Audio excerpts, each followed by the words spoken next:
So in the trunk right now, there's not a lot of things, or it doesn't seem like it, but I'm starting to actually get everything that I've ordered. It's all shipping.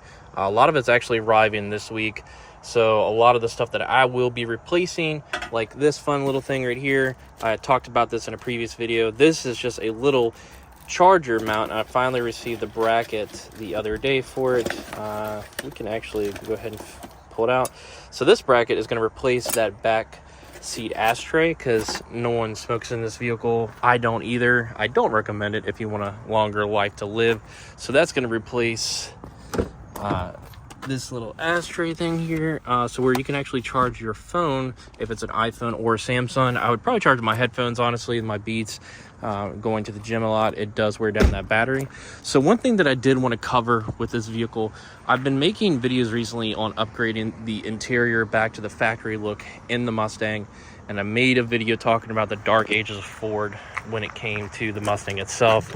A lot of cheap plastics. In that video, I did reference how the interior for a vehicle that's a year younger than the Mustang itself, this is a 2002, the Mustang is a 2001.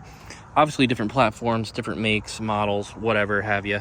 This car has been taken care of a lot better, especially since I've owned it as well. Almost a year, coming up on a year. We've done a lot to it, but over the course of doing things, I have definitely figured out that these plastics are not cheap. I mean, they are cheap plastics, whatever, but the plastic, the quality is there for the interior. Toyota wanted the 4Runner to last. Now, don't get me wrong, there's a lot of ragged out, beat up 4Runners on the inside and outside. The biggest problem these vehicles had was rust. But overall, I mean, taking this thing apart, having things installed here and there, having wiring run for the chase lights and all that, the plastic remains to go back together with zero issue. Door panels whatsoever, just a little minor gash right there. But overall, there's no cracked dash or anything like that. I've had to go back and replace the entire interior to make it look at least a 9 out of 10 in the Mustang. And that's just the really thing that sucks, but it's also a cheap race car. So the other things that we have coming is that third brake light. We're going to go ahead and swap out for the chase light setup that has that third brake light in it. We're going to do the back seat cigarette ashtray, remove that with the USB charger, and we're also going to update the mirror. So this mirror is going to be gone. This is just a factory mirror.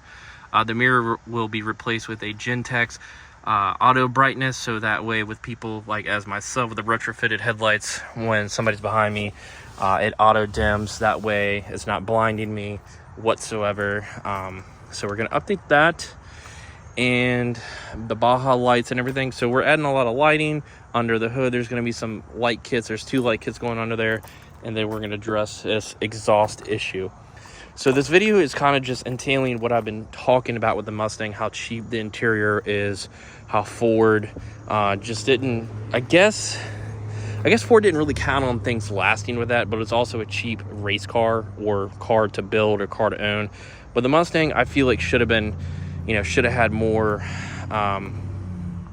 quality to it, because like I said in the last video with that, the Mustang video I did, it's what the hobby has kept that car alive and relevant, in my opinion. The car would still be sold, I believe, but the numbers wouldn't be so high as it is, because the Mustang is definitely a fan favorite among its history. It's a classic muscle car, so it's definitely a hobby that's kept that car alive.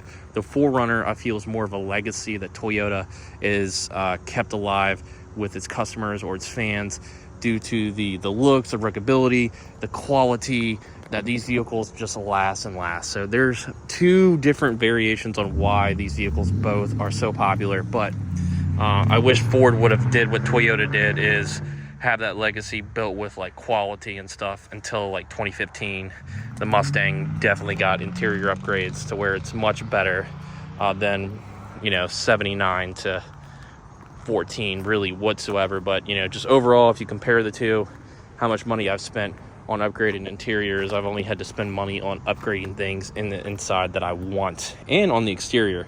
The Mustang, I can't really count for the exterior because I've swapped out bumpers and hoods and stuff, because that's what you do with those cars. You modify them, the engines and all that.